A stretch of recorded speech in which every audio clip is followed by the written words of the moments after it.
इल्ज़ाम आयद किया कि लड़ाई झगड़े के दौरान अपोजिशन रुकन इजाज़ शफ़ी ने उनकी घड़ी चुरा ली। क्योंकि ये ढीठ है, उसने आके माफ़ी मांगी, वहाँ से ये घड़ी गुम हुई है, तो ये असेंबली की सिक्योरिटी के ऊपर एक सवालिया निशान है। गैर पार्लिमानी, गैर जमहूरी, गैर अखलाकी इन्होंने हरकत की थी। अस्सलाम वालेकुम, मैं हूँ आयशा सगीर और आप देख रहे हैं एक्सप्रेस न्यूज़। 16 जून को पंजाब असेंबली का बजट पेश किया गया था, लेकिन हमारा मौजू इस वक्त वो बजट नहीं बल्कि उस दिन बजट वाले दिन होने वाला एक अनहोना वाक़या था जो इससे पहले कभी पंजाब असेंबली में पेश नहीं आया। अपोजिशन और हुकूमती अराकीन के दरमियान जब बजट पेश किया जा रहा था उस वक्त हस्बे मामूल जैसे हुआ करता है कि आपस में कुछ नारेबाजी हुई और लड़ाई हुई। उस लड़ाई के दौरान बिलाल यामीन जो हुकूमती रुकन है, उन्होंने ये इल्ज़ाम आयद किया कि लड़ाई झगड़े के दौरान अपोजिशन रुकन इजाज़ शफ़ी ने उनकी घड़ी चुरा ली। उनकी घड़ी रोलेक्स बेशकीमत थी और उनकी उससे जज्बाती वाबस्तगी थी, क्योंकि उनके वालिद ने अपनी शादी वाले दिन उनको वो घड़ी उतार कर पहनाई थी। बिलाल यामीन ने इस घड़ी की गुमशुदगी की बाकायदा तहरीरी दरख्वास्त जो है वो स्पीकर पंजाब असेंबली को जमा कराई थी और उनसे मुतालबा किया था कि अपोजिशन रुकन इजाज़ शफ़ी से उनकी घड़ी बाजियाब करवाई जाए। स्पीकर साहब ने दोनों जमातों की तरफ से अरकान असेंबली की एक कमेटी बनाई और उस कमेटी का काम ये था कि उन्होंने उस दौरान जो CCTV फुटेज है उसका जायज़ा लेना है और उस गुमशुदा घड़ी या चोरी की गई घड़ी के चोर को आइडेंटिफाई करना है। स्पीकर पंजाब असेंबली की तरफ से बनाई गई कमेटी ने जब क्लोजली CCTV फुटेज का जायज़ा लिया तो उसमें कहीं भी इजाज़ शफ़ी जो हैं वो कसूरवार नहीं पाए गए। उसके बाद स्पीकर साहब ने बिलाल यामीन से कहा कि चूँकि आपने असेंबली के फ्लोर पर खड़े होकर इजाज़ शफ़ी के ऊपर चोरी का इल्ज़ाम लगाया है तो आप वहीं पर उसकी माफ़ी भी मांगे। जिसके बाद बिलाल यामीन हुकूमती रुकन जो हैं उन्होंने माफ़ी मांगी और उसके बाद उन्होंने स्पीकर साहब से कहा कि मेरी तो घड़ी गुम हुई है, तो आप जो है अब मेरी घड़ी जो है वो बाजियाब करा कर दें। जिस पर स्पीकर साहब ने कहा कि अब आपने इजाज़ शफ़ी से मामला हटाकर पूरी असेंबली के ऊपर डाल दिया है और इस बात को यूँ समझें कि बग़ैर तय किए ही ख़त्म कर दिया गया।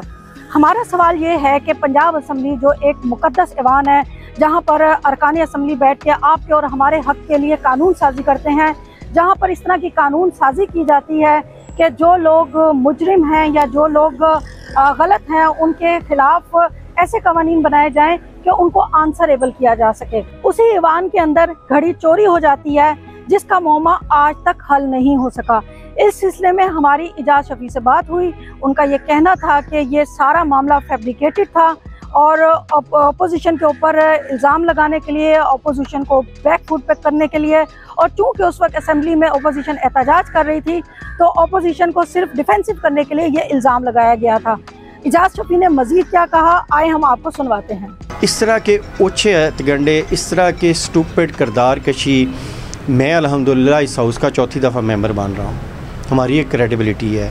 मेरे से बहुत मीडिया ने पूछा, मैं कि मैं गंद का जवाब गंद से नहीं दूंगा, मैं अपना, हमारे पास एविडेंस है, वहाँ देखें करें। और उसके बाद क्योंकि ये ढीठ है, उसने आके माफ़ी मांगी। मुझे तो एस्पेक्ट था कि स्पीकर जो है उसको सस्पेंड भी करेंगे, उसकी रुकनीत मुअत्तल करेंगे और वो ख़ुद को रिज़ाइन चाह रहे हैं, क्योंकि जितनी ठठाई से उसने झूठ बोला था, जितना बाई नेम मेरा नाम लिया था। मैंने तो हाउस में मुझे कहा दोस्तों ने, मैं कहा जी अल्लाह ताला को माफ़ी पसंद है, अगर उसने माफ़ी मांग ली है तो मेरा कोई नहीं, क्योंकि मेरी माँ की तरबियत जो है हमारी ऐसी नहीं है, मेरी जमात की तरबियत, मेरे खान साहब की तरबियत ये नहीं है कि इस तरह करें।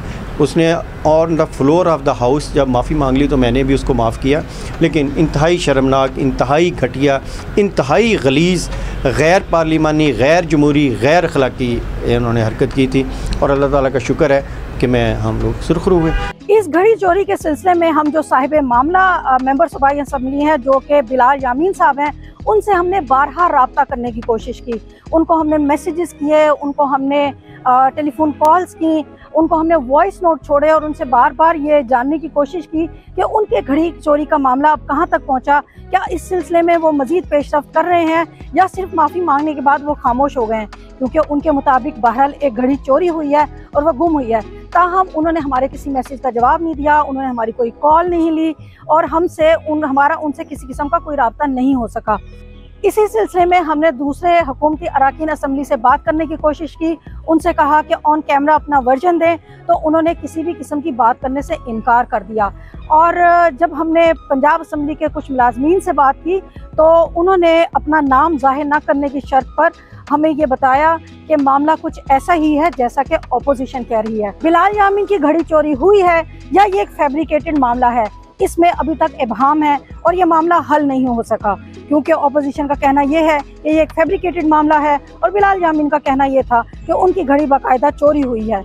लेकिन अगर असेंबली की प्रीमिसेस के अंदर से और हॉल के अंदर से, जहां पर आम तौर पर लोग नहीं जा सकते, वहां से ये घड़ी गुम हुई है, तो ये असेंबली की सिक्योरिटी के ऊपर एक सवालिया निशान है और इस सवाल का जवाब अवाम को ज़रूर मिलना चाहिए।